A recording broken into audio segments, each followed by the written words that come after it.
Maka malaikat maut turun ke sini. Makanya ketika sakaratul maut sudah datang, maka yang baca Quran hentikan. Kenapa? Oh, memang gitu ya. Jangan semakin kenceng. Ayo Pak, insya Allah Pak, gitu. Al-Baqarah Pak, Al-Baqarah Pak.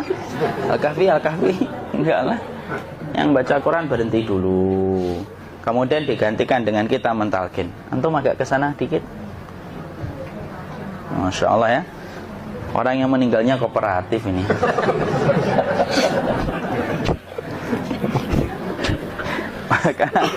maka agak ke sini ya. Maka disunahkan kita untuk mentalkinnya. Nanti ketika mentalkin jangan terlalu sering, jangan terlalu membebani. Jangan terlalu sering itu la ilaha illallah, la ilaha illallah. Tidak gitulah. Berat nanti dia ngerasakan. Di situ Imam Qurtubi juga menyampaikan, jangan terlalu sering karena itu memberatkan dadanya. Jadi ketika mentalkin, saya sampaikan, boleh diganti atau enggak Ustadz? Enggak lah, talkin itu ibadah. Ibadah itu tauqifiyah. Tauqifiyah itu enggak usah diganti. Karena Rasulullah mengatakan, lakinu ala mautakum la ilaha illallah. Talkin orang yang meninggal di antara kalian dengan la ilaha illallah. Enggak usah diganti Allah Ustadz yang lebih singkat, lebih pendek. Enggak usah. Subhanallah Ustadz, enggak usah. Kenapa? Karena talqin sudah ditetapkan ucapannya oleh Nabi, begitulah kita mencontohnya. Jadi tidak usah diganti. Cara mentalqin, jadi kalau keadaan sudah tenang, tolong kalau sudah sakaratul maut jangan ditinggalkan. Karena sesungguhnya pertempuran setan itu pada detik-detik kematian semacam ini. Dan betul-betul berusaha untuk menjadikan dia murtad. Nanti makanya di situ di buku nanti dibahas kan, pertempuran setan itu sampai detik-detik orang mau mati itu sudah ayo kufur, murtad aja tuh, kamu sakit kan? Nah, itu kayak gitu. Makanya jangan ditinggal. Capek gitu kok nggak meninggal gitu ya. Udah gantian mas. Dan jangan kemudian meninggalkannya. Mangkat dulu gitu. Enggak lah, janganlah. Terus ditampingi terus. Kalau bisa ya sudahlah, berikan waktunya kita untuk sementara waktu itu betul-betul berkhidmah kepada orang yang kita cintai terakhir kalinya. Cara kita kemudian mentalkin adalah, yaitu adalah di sebelah kanannya la ilaha illallah. Biarkan dia mencerna dulu, tidak usah buru-buru kemudian kita langsung nimpali lagi. Dia mencerna dulu sembari kita doakan, peluk, ya Allah dimudahkan gitu.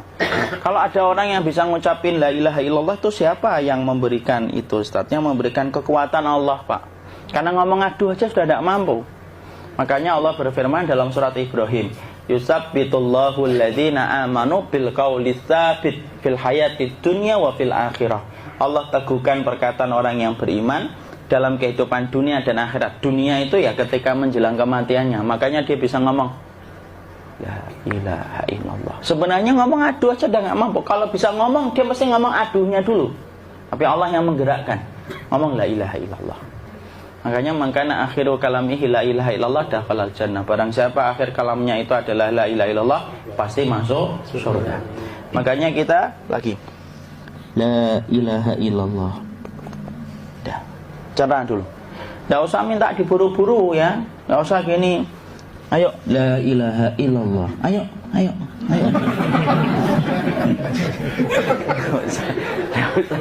Enggak usah gitu. Ya, biarkan dia pelan-pelan gitu. Ayo tapak, ya Allah capek saya Pak. Enggak usah gitu. Ya ucapkan la ilaha illallah. Kemudian dia mencerna. Lalu kalau dia sudah mengatakan, antum katakan la ilaha illallah. Ya, kalau sudah mengatakan la ilaha illallah, berarti sudah. Enggak usah ditalkin lagi, enggak usah. Belum meninggal juga Ustaz? Enggak apa-apa, biarin aja. Dia di situ aja. Kecuali dia ngomong lagi dan enggak usah diajak ngomong, alhamdulillah ya Pak, ya Allah gitu. Terus dia jawab, alhamdulillah. Ya. Itu berarti ucapan terakhirnya alhamdulillah. Atau ketika habis ditalkin la ilaha illallah, dia ngelihat air. Nah, itu berarti ucapan terakhirnya air. Talkin lagi. Nggak usah marah. Aduh Pak minta air. Kuncinya mau minta air nanti aja dikubur gitu loh. Jangan gitu. Biarin aja. Jangan kemudian setelah la ilaha illallah La ilaha illallah. Terus, ayo tutup, awas ya ngomong lagi ya. Nggak usah gitu juga. Maka kemudian setelah la ilaha illallah sudah, nggak usah diajak ngomong gitu. Terus kemudian nggak usah ada anaknya perempuan, ya Allah Pak, sudah bisa ngomong la ilaha illallah, usah gitu. Cukup dalam hati alhamdulillah gitu. Diam kita dengerin gitu. Disitulah nanti biasanya detik dia terakhir. Dia nanti ngeliat di sini Pak, prosesnya itu nanti kaki langsung sebagian jempol dingin dia. Kaki, telapak kakinya langsung kalau kita geningkan dingin kayak kaki yang kena AC langsung. Kemudian dia langsung ningkup gini, dikit dia, mulai kaku dia. Atau kalau enggak, gini dia. Langsung kayak jatuh, kayak kepala nanti yang paling terakhir, kepala itu pasti ada gerakannya Pak. Ini meninggal itu. Pasti gitu. Pasti gitu. Karena apa? Sudah tidak ada beban ruh yang menahannya. Ya, cabut ya, set pelan, maka kemudian malaikat itu. Tapi tetap sakit lah, walaupun dikatakan ringan, tetap sakit. Maka kemudian sakit gitu, ngelewatin sini, jantung kemudian sudah tidak berfungsi.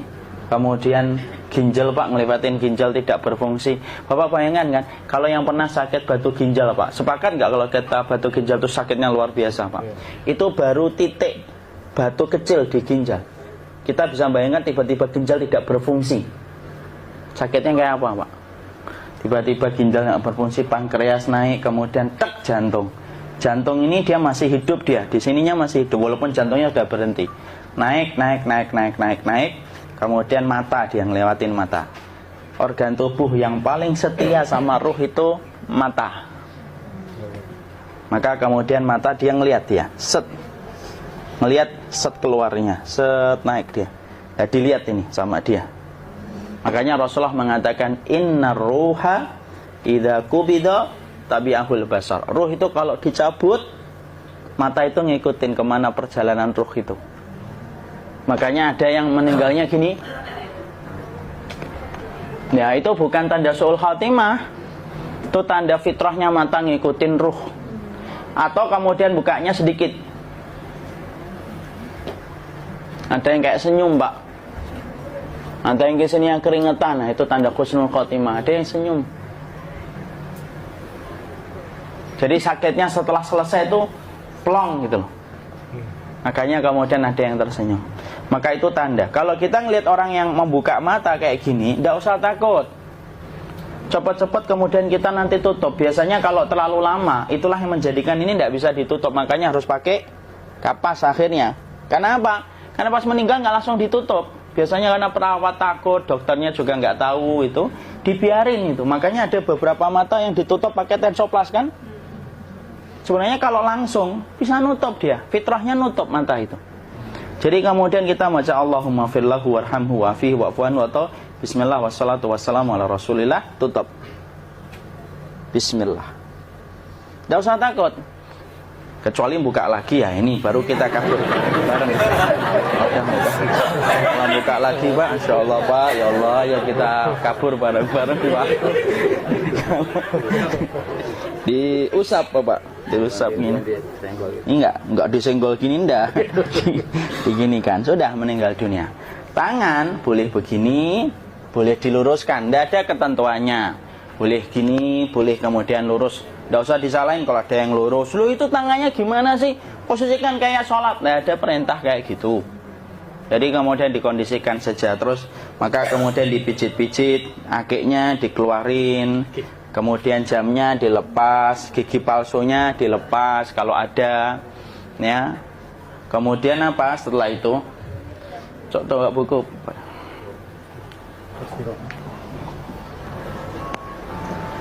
Kemudian kalau bisa awal-awal kemudian taruh buku atau sesuatu yang agak berat di perutnya ketika baru meninggal dunia. Kenapa kemudian ditaruh kayak gini? Bukan apa-apa, supaya membantu sisa-sisa pencernaan dia untuk keluar. Nanti Pak, biasanya kalau kita taruh agak yang berat gini atau kemudian kita gini-gini kan, ini udah makan belum Maki? Udah makan belum makan kok udah gede ya? Maka pencet-pencet kayak gini biasanya nanti ketika dimandikan, nah pas dimandikan diginikan saja. Aduh. Nah ini dia sudah keluar di belakang, dia gini. Terus nanti keluar dia. Nah ini keluar langsung di belakangnya. Dan memperlakukan orang kalau sudah meninggal dunia itu yang lembut gitu. Kenapa? Inna kasra admil mayyiti kakasri admil hayyi. Mematahkan tulangnya ketika orang sudah meninggal dunia itu lebih dia rasakan sakit ketika mati daripada ketika masih hidup. Tuh Islam itu sampai sama orang mukmin itu kalau sudah meninggal aja sampai selembut itu. Kok hidup kasar itu kebangetan dia jadi orang itu. Mau sampai orang mati itu kemudian disuruh yang lembut. Kalau ada aib disuruh nutup, tidak boleh diceritain. Misalkan di belakangnya beliau ini ada tompel, gagah-gagah tompelnya gede gitu. Tidak boleh cerita, Masya Allah loh. Sampai segitunya sunnah itu ngajarin kita untuk nutup aib. Kalau ada orang belajar sunnah sukanya buka aib, nyari-nyari kesalahan orang, sunnah yang mana dia pelajari itu saya bingung. Makanya kemudian gini, setelah selesai maka kemudian tutup dengan kain. Maaf ya akhi ya. Nanti kalau nggak kuat napas ngomong ya. Maka ditutup kayak gini, ditempatkan kemudian jangan di tanah tapi di atas dipan. Karena apa? Syekh Abu Malik Kamal Said Salim dalam Sahih Fikih Sunnah menyampaikan supaya tidak cepat busuk. Dia taruh di atas. Kemudian ditutup pakai kain apa saja ya, sembari nanti kita mempersiapkan tempat mandinya, tempat kafannya dan yang lain sebagainya. Maka kemudian kalau ada yang datang boleh dibuka, kemudian kita mencium ininya apa, kemudian keningnya, kemudian kita berdoa, nutup lagi kayak Rasulullah ditutup. Kemudian yang datang terakhir itu salah satunya Abu Bakar, dibuka kemudian beliau, ya Allah ya Rasulullah, engkau adalah orang yang percaya hidup dan matimu, dan tidak mungkin Allah itu mematikan engkau 2 kali ya Rasulullah.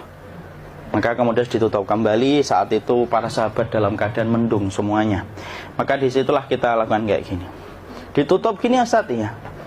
Kasihan tidak bisa nafas, insya Allah tidak butuh nafas lagi. Jadi kemudian kita semacam ini, kita persiapkan apa yang bisa kita lakukan. Nah itulah proses kematian dari sakit sakaratul maut sampai kematian.